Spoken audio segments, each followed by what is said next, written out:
So, when we think of Shintaido history, we normally think of this man. Yeah. Hey! And he is Aoki Sensei, founder of Shintaido. You get it. And we also think of these people. Yeah. Two of them in this room. Hey. Rakutenkai. So we always think Shintaido, Aoki Sensei, and Rakutenkai, because as Aoki Sensei said last year in San Francisco, he wanted to emphasize when he talked that he did not create Shintaido alone. He created Shintaido with a whole group of people, and ideas were springing up everywhere with this group of people, and he was the central point, gathering and correlating and integrating all the creativity that was arising in Rakutenkai. By the way, Ito Sensei and Minagawa Sensei, please feel free to interrupt me anytime if you want to, if I say anything that's wrong. Or you want to say anything. Now, the three pillars of the three fundamental, amazing things that grew from this group. Rakutenkai started, I think, 65, 66, and lasted quite a few years. And it was in the late 60s, the flower power era. The flower of Shintaido was being born. Yes, and three things that were born, the three core things, the three pillars of Shintaido we know are Tenchigoso, and Eiko, and Hikari. I like to think of them as three flowers, actually. They're three flowers of Shintaido, unique blossoms. And from these three unique blossoms, all myriad practices tumbled forth, all the variations of these amazing practices. But of course, these three flowers, these three amazing, unique flowers of Shintaido, they needed some soil. And so my study is really the study of the special soil in which these flowers grew. Not just any soil, special soil, magic soil. And this magic soil was really created in the first half of the 1960s. Which Ito Sensei refers to as the golden years of the collaboration of these two men. One of which we've just seen already when he's old. And this is Igami Sensei. Igami Sensei Senior. Some of you Shintaido old-timers will know Igami Sensei as Igami Sensei Junior, who was a Shintaido instructor. But this is his father, Shigeru Igami, Ito Sensei's teacher and Aoki Sensei's teacher of Shotokai Karate. Now, I used to think that the idea really of the history of Shintaido was like Igami Sensei, lovely, karate teacher, wonderful, give lovely ideas of karate to Aoki Sensei, and so Shotokai karate, and then suddenly jump to Sogobudo, big group, all different influences, different martial arts, sword, maybe judo, this, that, everything, and Rakutenkai, and then poof, Shintaido. So Shotokai karate, Shintaido. Right, but I realized from my research that it's not quite true, because actually Igami Sensei taught Aoki Sensei two arts. Everybody knows that Igami Sensei was a very high-level karate master, one of top students, perhaps the top student of Gichin Funakoshi, who we will speak of later. But also, and this was his the art that he is most well known for, central figure of Shotokai karate. But also, between 1955 and 1963, I think, he practiced another martial art, And this other martial art was shintaido. And the clue is in the name. Perhaps shintaido might have some strong influence on shintaido. I think Aoki Sensei mentioned it in his book. You may remember the sentence that Aoki Sensei gives the translation. Shintaido means da da da. Shintaido means something completely different. But he says, perhaps I was influenced by the fact that Shintaido is so amazing and has, which doesn't say exactly why, but he gives a strong sense of connection of the two names, of a sense of continuity of thread, of energy, I think. And so this important thing, in the early 1960s, there was a unique collaboration between Aoki Sensei and Igami Sensei. Igami Sensei regarded Aoki Sensei as really his top student, whom he could entrust with all his Budo information, all that he had learned from his own karate evolution, plus all that he was currently learning from in Shintaido, which was taught to him by this man here, who we'll speak about much more in a minute, Inoue Sensei. Hoken Inoue was his teacher of Shintaido. And so this mixture that was happening in the early 60s, it was not just Shotokai Karate, Rakutenkai Shintaido, it was more Aoki Sensei and Igami Sensei, Shotokai Karate, Shintaido. How can we find the connection? How can we maybe find integration? What can grow from the mixture, the blend of Shotokai Karate and Shintaido? Then eventually, in 1965, let's have Aoki Sensei start Rakutenkai and bring a whole load of martial arts and be completely free and just go forth from this magic soil that had been created by the blend, by the synergy of these two arts. So, what I really would like to say is the main thing that has really come home to me with this research, speaking with Ito Sensei, reading lots of books, is the fundamental importance of Igami Sensei to our practice. He was the leader in the creation of this magic soil. He was Aoki Sensei's teacher.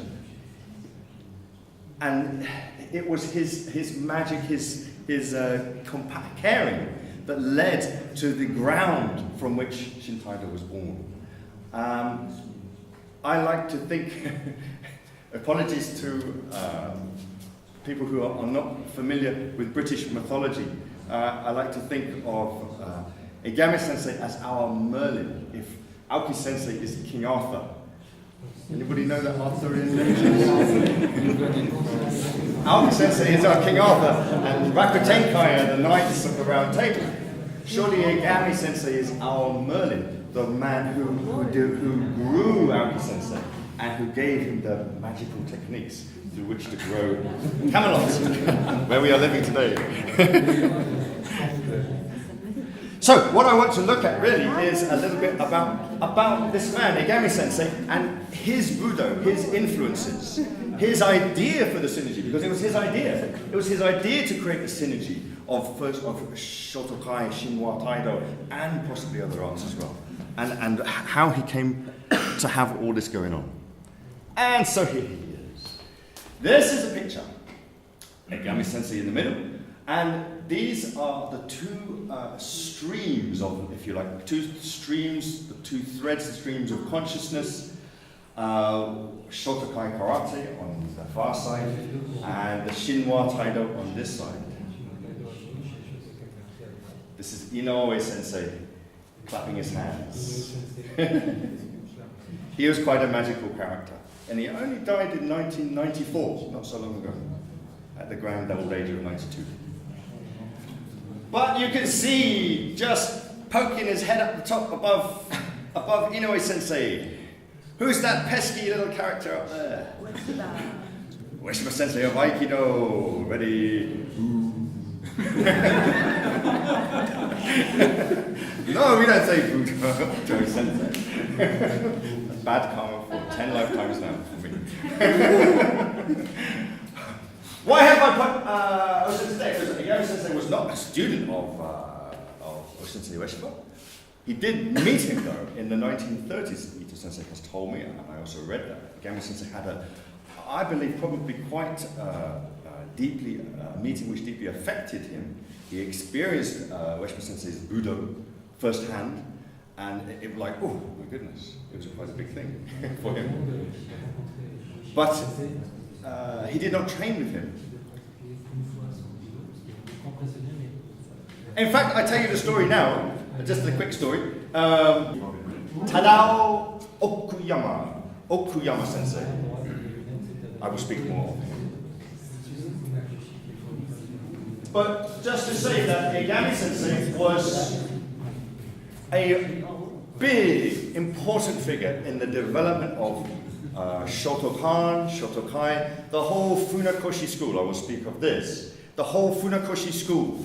Funakoshi is known as the father of Japanese karate. In other words, the man who first brought karate from Okinawa, which is where it comes from, to Japan, was the first one, was Gichin Funakoshi. And Igami Sensei was involved with the Funakoshis from 1930 when he was first at university, and he became very quickly a sort of star in the Shotokan, which means Funakoshi's hall. It didn't originally mean a style, it was just the name of the dojo. It's Shoto, Funakoshi, Kan Hall. Shoto's dojo, Funakoshi's dojo.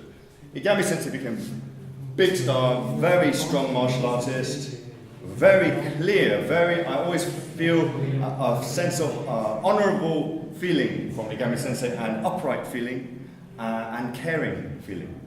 And he became very expert very soon. But at the height of his physical prowess, Igami Sensei heard of this man, Ueshiba Sensei, founder of Aikido, and he went to see him to witness his Budo. And I don't know exactly what happened, but he ended up receiving a throw from Ueshiba. Ueshiba presumably said, "Attack me." And Igami Sensei found himself thrown, possibly without even being touched. I don't know, but it was amazingly powerful. Ueshiba had no problem whatsoever in dismissing Igami Sensei's attack.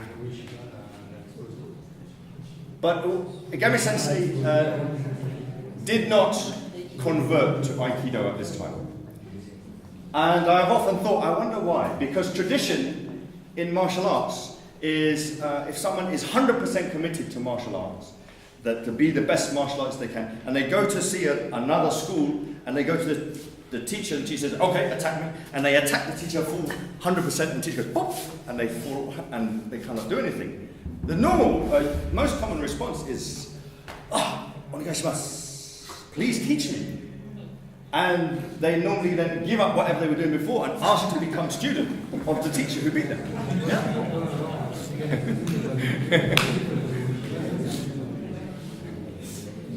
But Igami Sensei did not do this.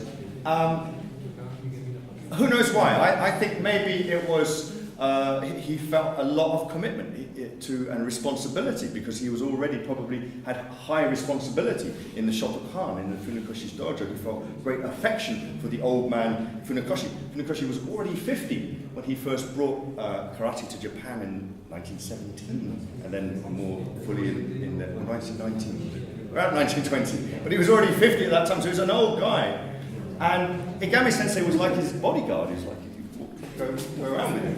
And so I like to think that perhaps the reason was a sense of family loyalty. The family of Shotokan, the family of Funakoshi, Funakoshi's son, and the commitment to the dojo, the space that they were creating for this dojo, their vision for the dojo. And he could not just give that up to follow some other martial artist. He felt commitment. That's my hope. Of course, there could be other reasons. There could be a sense of, well, it would be embarrassing. I'm a high-level big boss in Shotokan. If I take off my black belt and say I'm now a beginner at Aikido, that might be embarrassing. But I don't know. Who knows? I think maybe, I make no comment, but I feel it was probably more the dedication to his family dojo. That's my opinion. Now, there's a link between these two men. Inoue Sensei, Tisho Shinwa Taido, is or was Ueshiba's nephew. He was 19 years Ueshiba's junior, and he was his nephew. What's more, Hokari Sensei, in his book Shintaido Origins, describes this man, Inoue Sensei, as co-founder of Aikido. This is rather strange, because no Aikido books I have ever read, and I've read quite a lot, ever say that Aikido had a co-founder called Inoue. This is because, the truth of the matter is that Inoue Sensei was looked after by his uncle Ueshiba from very young, a young boy, because he was very unruly as a boy. He was very naughty. His parents couldn't control him, and so they said, "Go with your uncle Ueshiba. He's going to Hokkaido. He's going to chop down trees, make a village. We can't control you here. You refuse to go to school. Go with your uncle to Hokkaido." And he did. And he went to Hokkaido with his uncle Ueshiba. And in Hokkaido, they met a master jiu-jitsu teacher who taught Ueshiba jiu-jitsu. The jiu-jitsu style that would eventually become Aikido. And Inoue, as a young boy, would always train with his uncle. So he was close with his uncle, of course, before Aikido was ever invented, before it was even thought of. He was there right from the beginning. He was like his uncle's first uchideshi, but he wasn't an ordinary uchideshi. He was a naughty nephew. So they were very close. They kumite all the time. They argue all the time. But they also developed Aikido together. And this is why now. And the thing that happened later, when Ueshiba started up Aikido, Inoue would help him, was his junior instructor. It's like when Ueshiba was ill, which he often was, Inoue would take the class, and everybody said, "Oh, it's very similar to your uncle." And so they worked together to start Aikido.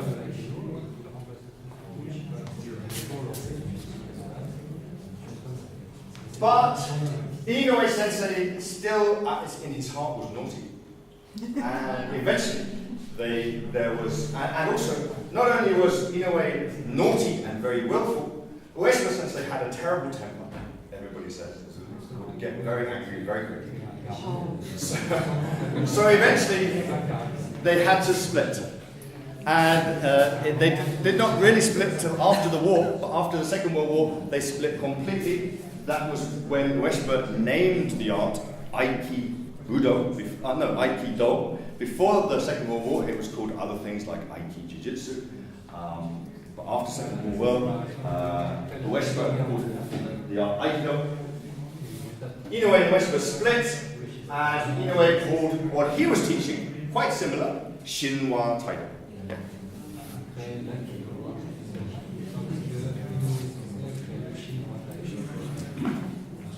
But because there was such acrimony, do you know this word? Acrimony? Bad feeling.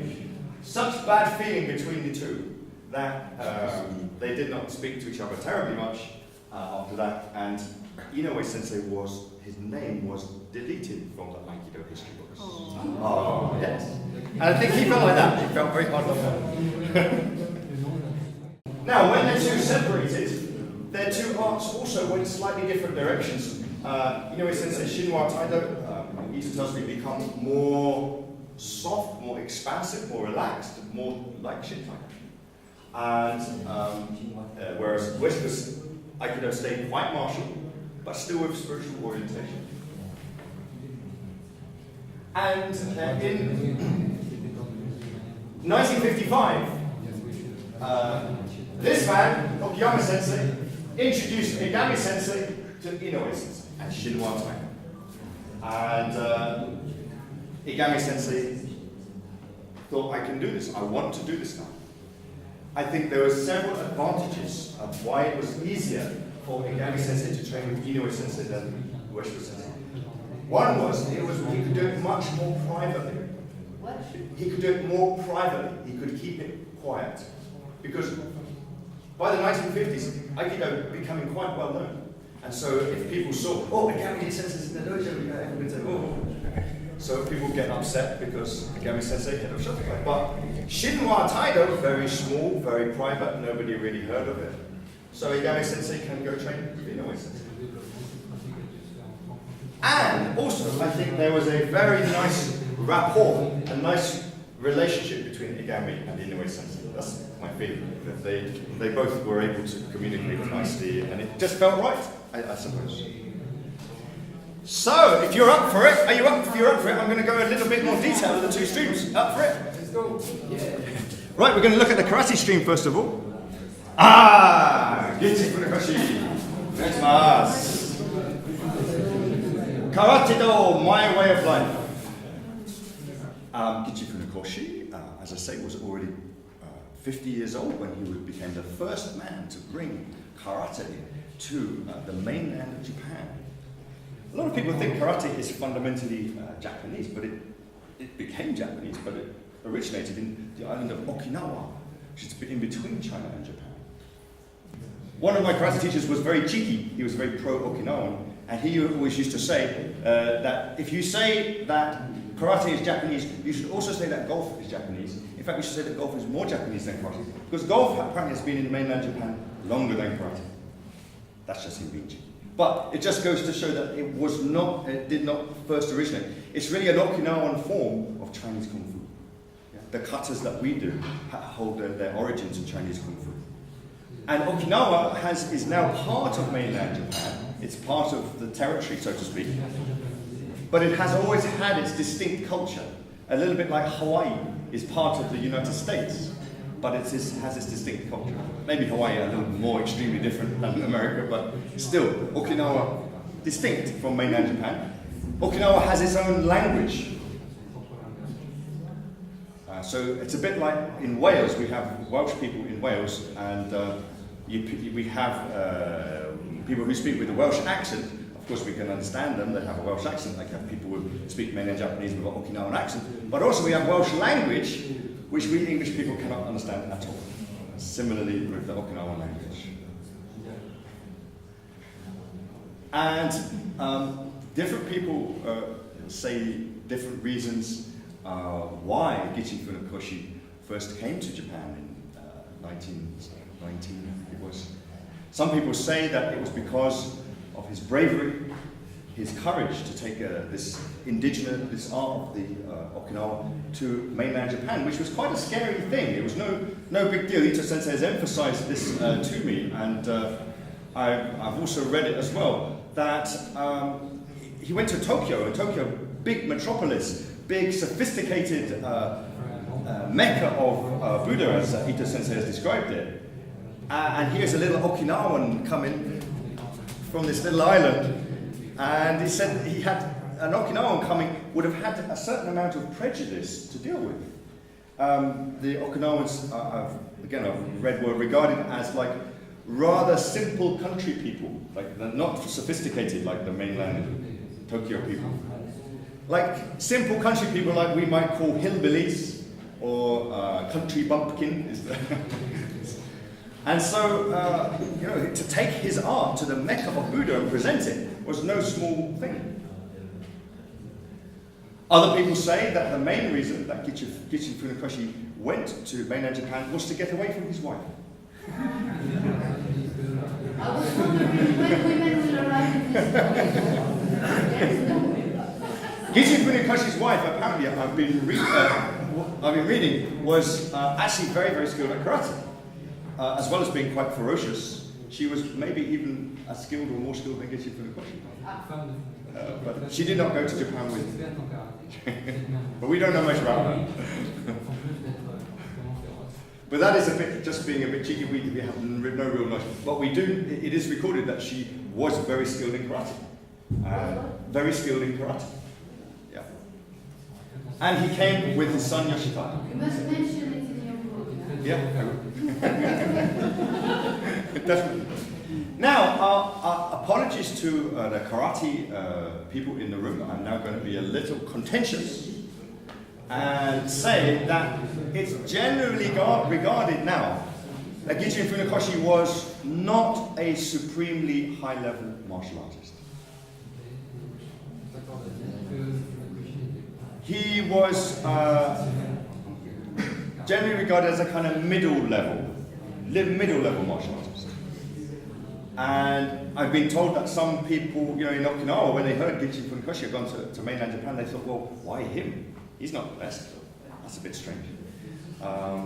So there was a bit of confusion when they heard that he was going to be the one taking this art to the mainland.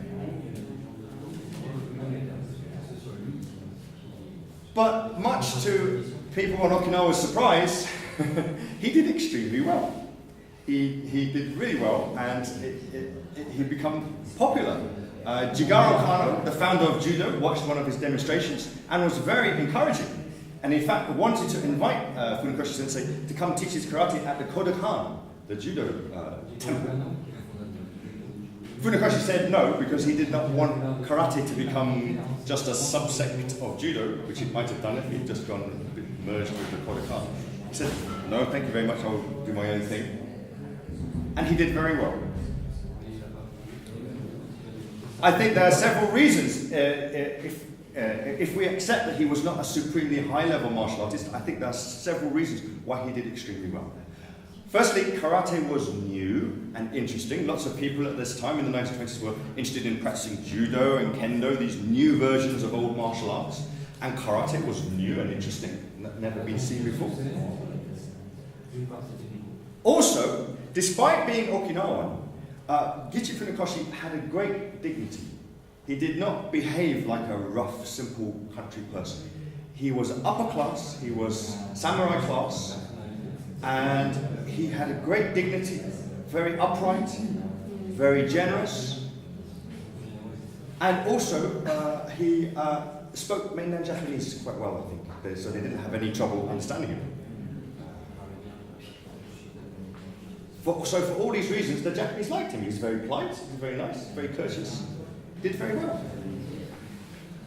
Also, although as I spoke about Gichin Funakoshi, we're not sure his level of martial art, we can say without a doubt that his son, who you can see in the top corner there, was definitely a martial art genius. Yoshitaka. We'll talk more about Yoshitaka Funakoshi later, but just to begin, for example, we owe Yoshitaka Sensei the foundation, Kihon stance of all of our practice. Yoshitaka Funakoshi invented Fudodachi. And so, even though the father was maybe not so good, the karate, the son was brilliant. And he took the karate in a completely different direction from his father. And the lovely thing I always think is so lovely, they never argued. Yoshitaka took karate in a completely different direction. If anybody really can be said to have invented Shotokan and karate, really it was more Yoshitaka. The difference is so radical of what the son ended up teaching up until the 1940s to the father. But they were always so loving with each other, they never argued, they just smiled. The father, I'm sure he recognized how wonderful his son was at martial art. He just gave him all the space, and they just had this deep affection right until the end, which was unfortunately Yoshitaka's untimely death in 1945 of tuberculosis. I'll talk more about that later. I enjoyed making this slide. This is loads of masters you may not know. Once Funakoshi had arrived and his karate was becoming popular, other karate masters on Okinawa looked and said, that's an idea, we should go to Japan as well. Maybe we could teach karate on the mainland. So once we get into the mid-1920s, we have several Okinawans on the mainland teaching karate. Our first mention, this guy, just because it's a funny story, this guy is called Chokimoto, who was the bad boy of Okinawa. Maybe not as bad as Mike Tyson, but not far off. His favorite kumite training when he was on Okinawa was to wander around the red light districts and to find gangsters to have fights with. and he normally won. I guess he always won because he stayed alive. He was fantastic at kumite, very tough, very strong. He was also tall. Is an interesting contrast between Motobu and Funakoshi. Funakoshi was actually very short. Some people would say he used to try and be very upright to try and make himself taller. But Motobu was several inches taller. He had a bad reputation on Okinawa. He had a reputation for being a fantastic fighter, martial artist, but a bad reputation as a street fighter. He trained with some of the same teachers as Funakoshi, but sometimes they would then throw him out because they heard about his street fighting. But anyway, he eventually came to Okinawa and to try and teach karate. Came to Japan, the mainland, to try and teach karate. Here he is, sitting next to Funakoshi. But this is the only photo there is of them sitting next to each other because they hated each other. And they represent sort of archetypal opposites. Motobu hated Funakoshi because he thought Funakoshi was just so rubbish at karate. Karate wouldn't work, it was too weedy, ineffective. And it's true that Gichin Funakoshi did not like kumite. Gichin Funakoshi Sensei did not like competition and was very sad in the 1950s, towards the end of his life, when the Shotokan, the JKA, the Japan Karate Section, was going headlong toward competition. Funakoshi was very sad about that. But he didn't particularly like kumite either. He didn't really like much kumite, is what my teacher Harada says. My first karate teacher Harada says in his book that when Gichin Funakoshi, towards the end of his life, he would come into... It was very sad, really. Gichin Funakoshi got quite depressed towards the end of his life, and nobody took much notice of him. It's as if the big ambitious instructors didn't really care about him because he was just a figurehead. It didn't really mean much. So he used to just go wander in and watch the training, and Harada Sensei remembers him sitting watching the training, and he used to enjoy, apparently, always enjoy watching the katas, but whenever the students would engage in kumite, he would frown and just hold his arms and look out the window, refuse to watch. So he didn't like kumite. Choki Motobu, of course, loved kumite. That was his main thing. He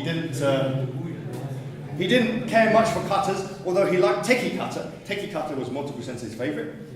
But he loved kumite, and he was very good at it, very effective. And in the mid 1920s, there was a big Russian boxer who came to engage in challenge matches in Tokyo, and he would take on anyone to fight him empty-handed, and apparently he was very successful.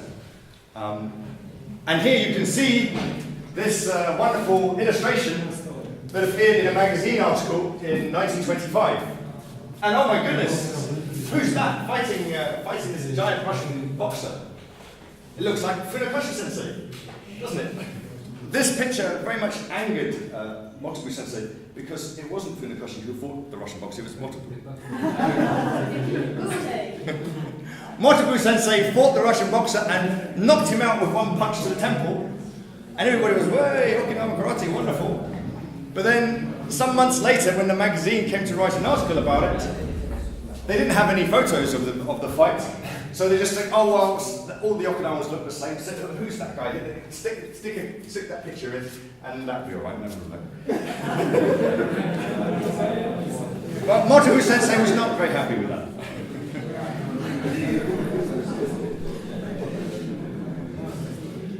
Okay. Who else we have? In the middle here we have, this is Mabuni Sensei, Kenwa Mabuni, founder of Shintaido, and he was a master of kata. He was a master of kata. He had a great memory for all katas, and I think he's said to have similar to Funakoshi Sensei, he went around lots of different instructors on Okinawa, and because he was a very polite, nice guy, very, very humble, they were happy to teach him. He was very talented, and he ended up knowing over 60 karate katas. And he came and began his school, which he called Shintaido in Japan, in mainland Japan. And he was very friendly. All these pictures in the middle are just the kind of when they used to get together. All the different karate masters used to meet up and talk and just say, "How you doing? How's it going? How's your dojo?" And now, Funakoshi Sensei, on the other hand, when he came to mainland Japan, he only brought with him 15 katas. 5 heian, Riteki, and then, I don't know if I can remember, Hangetsu, Jion, Jute, Gankaku, MP, and two more, Basai and Kanku, of course.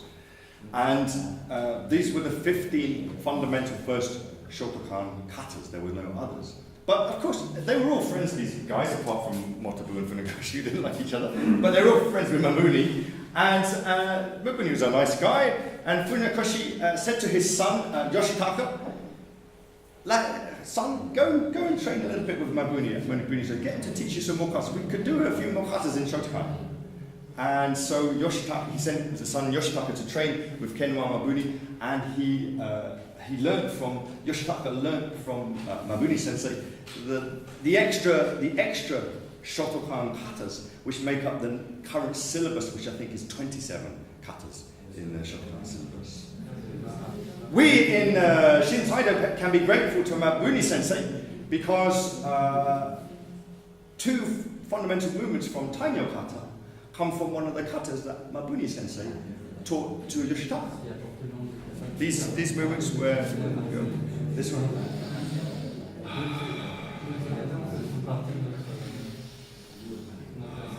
These are the beginning movements of Meikyo kata. Meikyo kata was one of the katas that Mabuni taught to Yoshitaka. The guy on the far side there is Chojun Miyagi. Master Miyagi was a Goju-ryu specialist. As I say, he never lived permanently in mainland Japan, but he would come. His top Japanese student, Gogen Yamaguchi, would invite him to come, and he would come in the 20s and stay for several months at a time teaching Goju-ryu. And we owe Miyagi-sensei Tensho kata, said to be created by Miyagi-sensei, very much using the movements of White Crane Kung Fu. Yeah, White Crane Kung Fu, because Miyagi-sensei Miyagi-sensei, as far as I know, was a very high-level master who studied Nahate very deeply and also traveled to China and sort of reinforces education in China, martial arts education in China, and have this style of Goju-ryu. And much more, I think a much more deeper style with much more internal, this word they have in China, neigung, which means inner work, which means like the internal movements of ki. This is of course very important in Taiji, but also in hard styles. White Crane, the forerunner of Goju-ryu karate, come from Shaolin style, but Shaolin also have these inner workings. I always think that with Chinese martial arts, a good Chinese martial arts, not modern wushu. Modern wushu is more like gymnastics, very amazing gymnastics, absolutely brilliant. But the traditional styles, a good style Chinese martial art is like an iceberg. Yeah. So you can actually just see the top bit when you look at someone doing the moves. You say, oh, they do this move, they do this move. But much more is going on inside. They're literally moving the ki around, shifting subtly inside. And there is a great depth. It's almost like there are layers of complexity in the katas, and you add layer upon layer. And they become very strong fighting styles. Very strong fighting styles, yes. And what happened was, in the early 1930s, not exactly sure when, mid 1930s, sometime in the 1930s, Yoshitaka, who was incredibly enthusiastic, he was the star of the Shotokan dojo. He was just, totally talented. Everybody loved him. He was a lovely guy, and he would do the teaching when his father wasn't teaching in the 30s, and really enthusiastic. Everybody training as hard as they can in this style that Gishi Funakoshi taught them. And they heard about, and in Osaka, they heard that in Osaka there was a Goju-ryu dojo. They thought, oh, let's go to the Goju-ryu dojo and do some kumite, see how we go. This would be good, because we don't know anything about Goju-ryu. So the whole team of Shotokan men, led by Yoshitaka, the great Yoshitaka, went to do some kumite with Gogen Yamaguchi's Goju-ryu dojo in Osaka. And they were all beaten, completely. Even the wonderful Yoshitaka was beaten. And Yoshitaka was a very bright spark, a very bright spirit. He didn't get depressed. He didn't give up karate. He just thought, right, we've got to do something about this. It's no good, not good state of affairs. We need to do more kumite training. And so he began a whole creative surge, which lasted years and years and years, where he would just build new techniques, find new ways of kumite. He cross-trained. He went and studied kendo, and then from kendo training, kendo sparring methods, he developed like Sanbon kumite, Gohon kumite, all developed by Yoshitaka Funakoshi. They didn't exist in Gichin Funakoshi's school, and he also made the stances a lot deeper.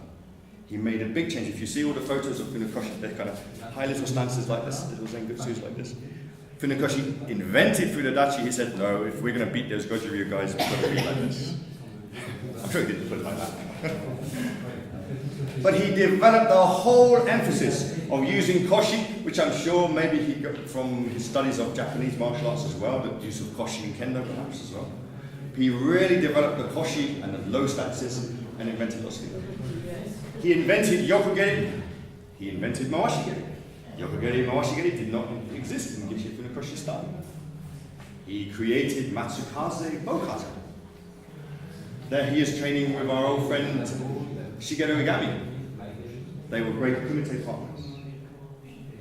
And Harada Sensei always thinks of him so fondly because he says that there was a great spirit with Yoshitaka. He says whenever he would go, Yoshitaka Sensei would come into the dojo, everybody would be a little bit, because his training was so intense and quite hard, but there was always a sense of joy and upliftment and friendliness. He was never sadistic. He was always very encouraging to everybody. So he was a real bright spark, Yoshitaka Sensei. Let's talk about what happened with Yoshitaka Sensei. He got ill. He had had tuberculosis for many years, but had kept it at bay with his karate training. And at the end of the war, double tragedy in 1945, the dojo burned down. The Shotokan dojo was burnt down in a bombing raid. But shortly after that double tragedy, Yoshitaka Funakoshi succumbed to tuberculosis or to complications, and he died. He was only in his 30s when he died. I think from that time, you get the sense of the beginnings of discontent, disunity in the Funakoshi dojo scene. Because really, Yoshitaka Sensei was the central fulcrum that kept everything together. He was so amazing that his key and his creativity and his brilliance kept everything coordinated around him. And once he was gone, his father, Gichin, the old man, was still alive, but he was nowhere near as bright as his son had been. And so you get these young, strong, ambitious karate men who'd been training with Yoshitaka just sort of left now. They don't really respect old Gichin so much. So what are they going to do? What are they going to do? Where's our direction? And you really get the beginning of the Shotokai division. It wasn't called that then. Shotokai was just the Funakoshi's association, which Igami Sensei was the head of. Shotokan was the dojo, which had now been burned down. But you get this division in consciousness before it became manifest as an actual outer division. The young, ambitious karate guys looking for some way to go started to fix on the idea of sport karate, competition karate. I'm sorry, I'm a bit confused now. So we're talking about still Funakoshi Sensei and his son. Right? Yes, the son. We're now in the late 1940s. The son has died in 1945. The father is still alive, okay, but there's starting to be unsettledness in the whole organization. Okay. Because a lot of the dojos start thinking about having competitions, which Gichin Funakoshi, as I say, had never wanted. He never thought. He didn't like kumite. He certainly didn't like competitions. He thought it was against the spirit of karate. karate as well. But these young, ambitious karate champions, if you like, said, well, don't worry what the old man says, we want to do this, it's going to happen, this is the way forwards. But then you get other people like Igami Sensei, who is loyal to the vision of Funakoshi. No, it's a spiritual path, it's not about competition. And this is completely wrong. But there's no real person who can unify and say, this is what we're going to do, because there's no center anymore of this friction. I'll maybe just talk about Okuyama Sensei, then we'll finish. Because this is one of the stories that I read that most touched me. I was most moved by this story. Because, again, you get this sense of, I'm sure Igami Sensei had a very stressful time in the war. Ito Sensei has told me interesting stories about that. And also, I get this sense of, deep sense of responsibility that Igami Sensei had for the whole Shotokan movement. He had been he was the head of Shotokai, that's Funakoshi's association. And now he had all these dojos wanting to start organizing competitions. I'm sure it was an unpleasant situation for him. But he just tried to hold steady and be true, and those who oriented around his way, not around competition, continued to do so. But there was another very interesting karateka called Tada Okuyama, who, one thing to add, and the other difference, it wasn't just competition or no competition. The other thing, that the friction, was about continuing development or continuing evolution versus now we know what it is, let's not change it. Because Igami Sensei was very inspired by Yoshitaka's love and drive of creativity and evolution. And it was constant. Yoshitaka Sensei never came to a point where he said, now we have Shotokan, that's it, finish. It was always, oh, what's new this week? What can we do? Let's try something else. It was continuing growth and development. And so Igami Sensei was so close with Yoshitaka and so inspired by this. His opinion was, let's continue. I mean, if Yoshitaka Sensei was still alive, he would be still doing it. We are good. We can still try things and try and move forwards. But again, the other camp, the same camp that were driving for competitions, were much more, no, we've got Shotokan now, we know what the style is, we don't want to change it, we've got it, we can give grades, people can pay for their grades, we give them grades, we stick them in competitions, it's fine. And Igami says, no. But there was another man who very much agreed with Igami Sensei, and who really hated the situation in the post-war years with the friction inside the Shotokan world. And this person was this man, Okuyama Sensei, who was younger than Igami Sensei, and he was Igami Sensei's junior, but had nonetheless been training many years at Shotokan and trained with Gichi Funakoshi, Yoshitaka Funakoshi. And he did not hold the same weight of responsibility as Igami Sensei, so he was not head of Shotokai or anything. So eventually, one day in 1950s, the last straw was he had been showing some students a new way of practicing Geiden Barai that he'd been working on, just with a subtle movement of the koshi, which was slightly different from the traditional way. It was at a summer school. And one of the more hardline senseis saw the students practicing this different way. He rushed over, the aggressive sensei rushed over to these students who were practicing what Okuyama taught them, and he started kicking them. What are you doing? Bang, bang, what are you doing? Okuyama rushed over and said, stop, please stop. I showed them how to do it like this. You don't have to hit them. And then the aggressive sensei, big argument, why are you teaching? This was last straw, and Okuyama Sensei packed his bags and went. Which was a big move, because karate, Shotokan had been his whole life. He did not have a day job. I don't know if he had any friends that weren't karate men. But it's like the tension had become too great for him. So he just went. And where he went was to the mountains. He just packed his bags and said, I'm going to the mountains.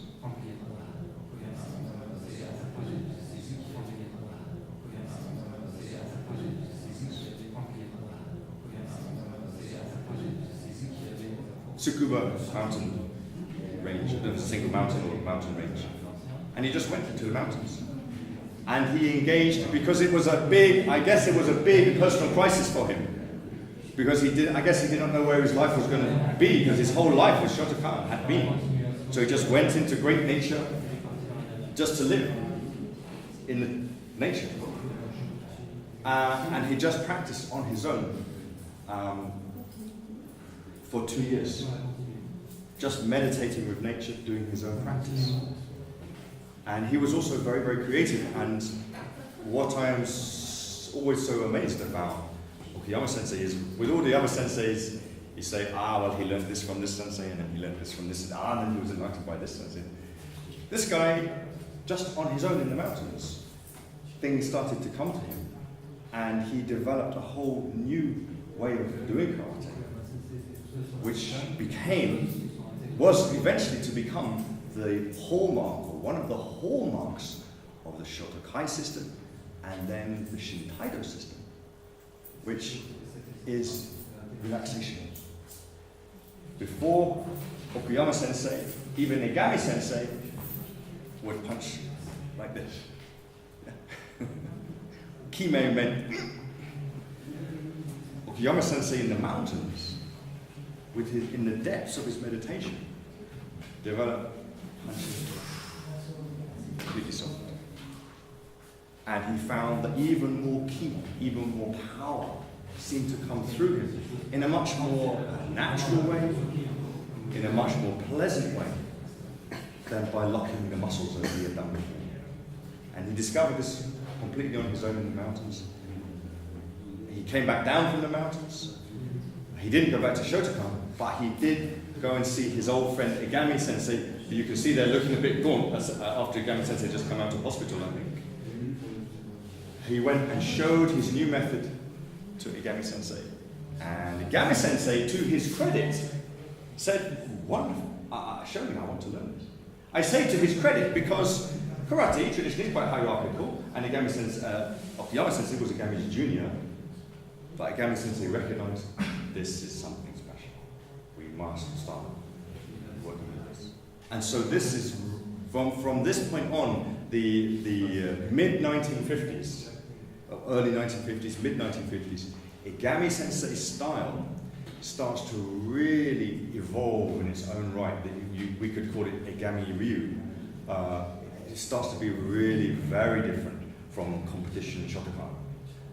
It's going in a completely different direction. It looks different, it's soft. You start using this fist instead of this fist. He uses soft Fudodachi. He starts flowing. And he does this rather privately. He does these experiments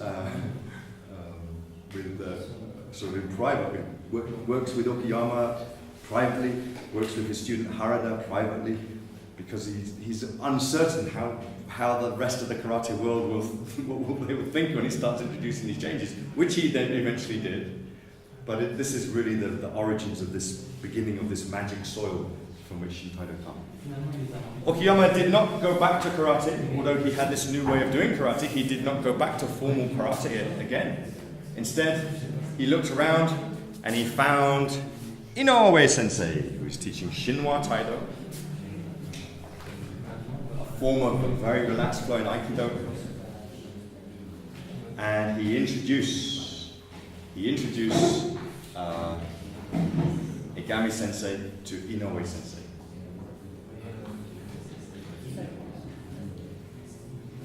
Inoue Sensei always looked quite cheeky, quite difficult. And from Inoue Sensei we get lots of things. When I trained Harada Sensei, my first karate teacher, Shotokai, traditional Shotokan, Shito-ke, this kind of thing, or this kind of thing, yeah. Well, Shito. Yeah. When I learned from Harada Sensei, we did this. Shotokai. And in his book, Harada Sensei says, this is a very unusual karate hand position. Nobody really uses this hand position in karate, but Egami Sensei showed me this karate position, and he had learnt it from Okuyama Sensei. And well, you can see it, Okuyama Sensei using a kind of hand position like that there. So, immediately from there, I thought, Okuyama Sensei, that's where we get Kaishoken from. But Ito Sensei corrected me and said, no, that's not exactly Kaishoken. Kaishoken, as we do it, is a discovery of Aoki Sensei, which is using this to help open the whole body and the whole being to help open consciousness. It's a whole thing to open the consciousness with the whole body, which is slightly different. In other words, if I hold my body like this and then do this, that's not Kaishoken. But we can see though that maybe there is a transition from this to this to maybe what now we do more. I'm not very good at it. Opening the whole body. Is that a good place to finish? Yeah. And there was loads more, but I'm tired. Very good. Thank you very much.